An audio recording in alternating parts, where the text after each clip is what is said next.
नमस्कार, मैं हूं अंकुर और आप देख रहे हैं सत्य हिंदी का न्यूज बुलेटिन। एक नजर अब तक की सुर्खियों पर। अमेरिका के राष्ट्रपति ट्रंप ने भारत और पाकिस्तान के बीच चल रहे हालिया संघर्ष पर शुक्रवार को बात की। उन्होंने फिर से ये बात दोहराई कि उन्होंने भारत और पाकिस्तान को लड़ने से रोका। ओवल ऑफिस में एक प्रेस कॉन्फ्रेंस के दौरान ट्रंप ने कहा कि हमने भारत और पाकिस्तान को लड़ने से रोका। मेरा मानना है कि ये परमाणु आपदा में बदल सकता था। उन्होंने कहा कि हम उन लोगों के साथ व्यापार नहीं कर सकते जो एक दूसरे पर गोली चला रहे हों और संभावित रूप से परमाणु हथियारों का इस्तेमाल कर रहे हों। कांग्रेस नेता जयराम रमेश ने प्रधानमंत्री मोदी पर एक बार फिर सवाल उठाए हैं।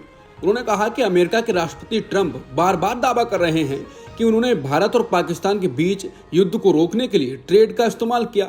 ऐसे में मोदी जी को जवाब देना चाहिए। जयराम रमेश ने सोशल मीडिया प्लेटफॉर्म एक्स पर पोस्ट किया, 21 दिनों में ये 11वीं बार है जब पीएम मोदी के प्रिय मित्र ट्रंप ने दावा किया है कि पाकिस्तान के साथ युद्ध विराम कैसे हुआ। अब प्रधानमंत्री कब बोलेंगे? कांग्रेस नेता पवन खेड़ा ने कहा है कि प्रधानमंत्री चुप्पी तोड़ो। पिछले 20 दिनों में 11 बार और पिछले 10 घंटों में 2 बार अमेरिकी राष्ट्रपति ट्रंप कह चुके हैं कि उन्होंने व्यापार के माध्यम से ऑपरेशन सिंदूर रुकवाया। क्या आप अमेरिका के दबाव में आकर पहलगाम की विधवाओं को न्याय नहीं दिला पाए? क्या व्यापार के डर से आपने घुटने टेके और सिंदूर का सौदा कर बैठे? क्या आप अमेरिका के दबाव और डर की वजह से राष्ट्रपति ट्रंप को जवाब नहीं दे पा रहे हैं? सीज फायर के लिए हमने क्या शर्तें रखी हैं, बताइए। राष्ट्रपति ट्रंप ने घोषणा की है कि अमेरिका बुधवार 4 जून से स्टील और एल्यूमिनियम के आयात पर अपनी मौजूदा टैरिफ दर को 25% से बढ़ाकर 50% कर देगा। पेंसिल्वेनिया के पिट्सबर्ग में एक रैली में ट्रंप ने कहा, इस कदम ने स्थानीय स्टील उद्योग और राष्ट्रीय उद्योग को बढ़ावा मिलेगा, जबकि चीन पर निर्भरता कम होगी। ट्रंप ने यह भी कहा कि यूएस स्टील और जापान की निप्पॉन स्टील के बीच साझेदारी से क्षेत्र के स्टील उत्पादन में $14 अरब का निवेश किया जाएगा। इस साझेदारी की डिटेल अभी स्पष्ट नहीं है और दोनों कंपनियों ने अभी तक किसी सौदे की पुष्टि नहीं की है। अमेरिका के राष्ट्रपति ट्रंप ने एक बार फिर चीन के खिलाफ सख्त देव अपनाए।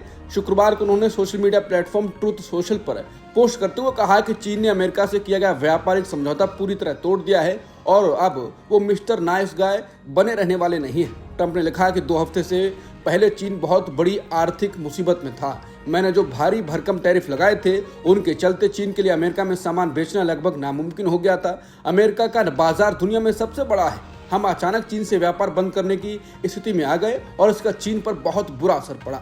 वहाँ कई फैक्ट्रियां बंद हो गईं और वहाँ अशांति फैल गई।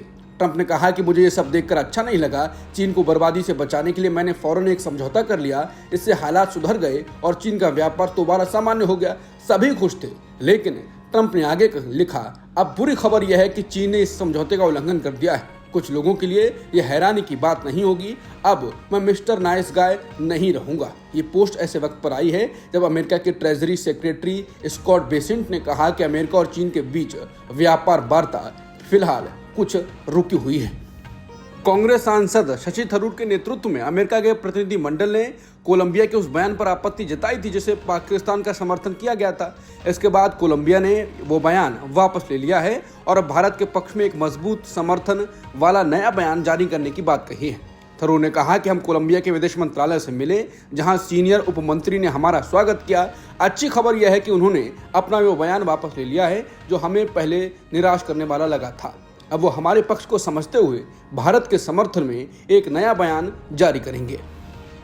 भारत का प्रतिनिधि मंडल विदेश में ऑपरेशन सिंदूर का संदेश देने पहुंचा है, लेकिन इस पर सवाल उठ रहे हैं। लेखक अशोक कुमार पांडे ने कहा है कि ना कोई छोड़ने आ रहा है, ना कोई रिसीव करने आ रहा है। एएनआई के अलावा कोई कवर नहीं कर रहा है। ना किसी बड़े देश से मुलाकात के बाद भारत तक समर्थक कोई बयान आया है। इथोपिया जैसे देश का समर्थन मिल भी जाए तो उससे क्या हो जाएगा?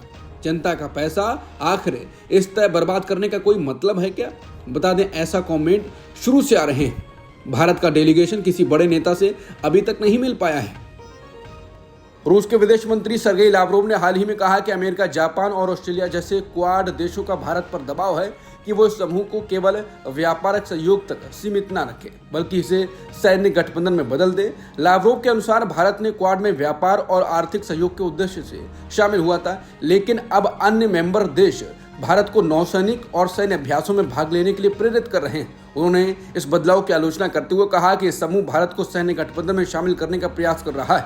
लावरोव ने यह भी उल्लेख किया कि भारत और चीन के बीच सीमा विवाद को शांत करने के लिए समझौता हुआ है, जो क्षेत्रीय तनाव को कम करने की दिशा में एक सकारात्मक कदम है।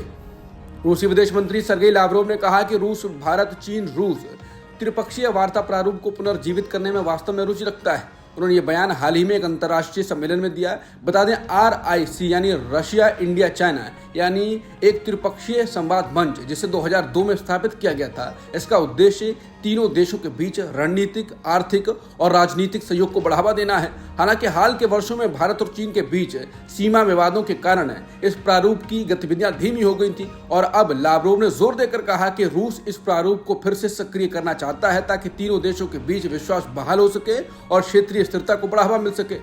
राजस्थान की डिप्टी CM दिया कुमारी ने महाराणा प्रताप जयंती के अवसर पर आयोजित एक समारोह को संबोधित करते हुए अपनी सबसे बड़ी उपलब्धियों में से एक का खुलासा किया, ऐसा उन्होंने दावा किया। दिया कुमारी ने बताया कि बतौर राजसमंद सांसद उन्होंने हल्दीघाटी युद्ध से जुड़े विवादित शिलालेख को सुधरवाने का ऐतिहासिक काम किया। दिया कुमारी ने कहा कि पहले हल्दीघाटी में लगे शिलालेख पर लिखा था कि अकबर युद्ध जीते थे, लेकिन ये इतिहास से खिलवाड़ था। उन्होंने कहा कि 2021 में मैंने सांसद रहते हुए इसका विरोध किया और इसे बदलवाने के लिए भारतीय पुरातत्व विभाग से लेकर दिल्ली तक संघर्ष किया। दिया कुमारी ने कहा कि देश के लोग अब तक मुगलों और अंग्रेजों के दृष्टिकोण से लिखा गया इतिहास पढ़ते आ रहे थे। अब PM मोदी के नेतृत्व में सही इतिहास को सामने लाने और नई पीढ़ी को पढ़ाने का समय आ चुका है। आज PM मोदी मध्य प्रदेश जा रहे हैं। यहाँ वो भोपाल के जम्बूरी मैदान में होने वाले राज्य स्तरीय महिला सशक्तिकरण महासम्मेलन में भाग लेंगे। नारी शक्ति को समर्पित सम्मेलन में PM लोकमाता को समर्पित स्मारक डाक टिकट और 300 रुपए का सिक्का जारी करेंगे। PM मोदी जम्बूरी मैदान से दतिया 17 में एयरपोर्ट और इंदौर की मेट्रो ट्रेन का वर्चुअल लोकार्पण भी करेंगे। ऑपरेशन सिंदूर का जिक्र तो करेंगे, ये स्वाभाविक है क्योंकि आजकल PM मोदी हर प्रदेश में पूरा भाषण इसी पर दे रहे हैं। अब तक की सुर्खियों में इतना ही। बाकी खबरों के लिए बने रहिए सत्यहिंदी.com के साथ।